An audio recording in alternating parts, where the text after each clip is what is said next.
Working జర్నలిస్టుల పైన దాడులు జరగడం అనేది హేయమైన చర్య. ముఖ్యమంత్రి గారేమో జర్నలిస్టులను ఎక్కడ కూడా అడ్డుకోవద్దు, వారిపైన దాడులు చేయొద్దని చెప్తున్నారు. కానీ రాష్ట్రంలో మాత్రం కూటమి నాయకులు ఎక్కడ చూసినా జర్నలిస్టులకు ఆటంకాలు కలిగిస్తూ వాళ్ళపైన దాడులు చేయడం అనేది బాధాకరము.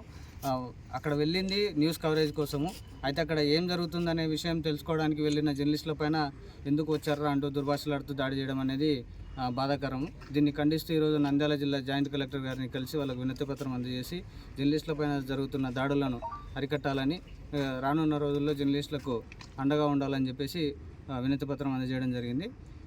అంతే.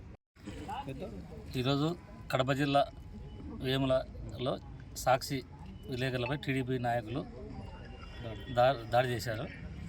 దీన్ని జర్నలిస్ట్ తరపున, నంద్యాల జర్నలిస్ట్ తరపున ఖండిస్తున్నాము. ఇలాంటివి ఏ విలేకరిపైన ఇట్లా జరగకూడదని కోరుకుంటున్నాం. జేసీ గారికి రిపోర్ట్ చేస్తాం 10 ఆధ్వర్యంలో.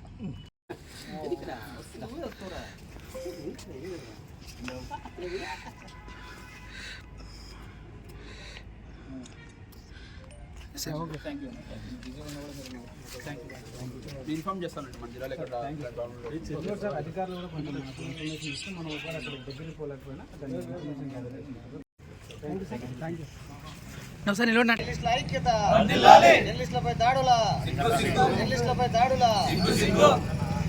న్యూస్ కవరేజ్ కి పోయిన జర్నలిస్టుల పైన దాడుల, న్యూస్ కవరేజ్ కి వెళ్ళిన జర్నలిస్టుల పై దాడుల.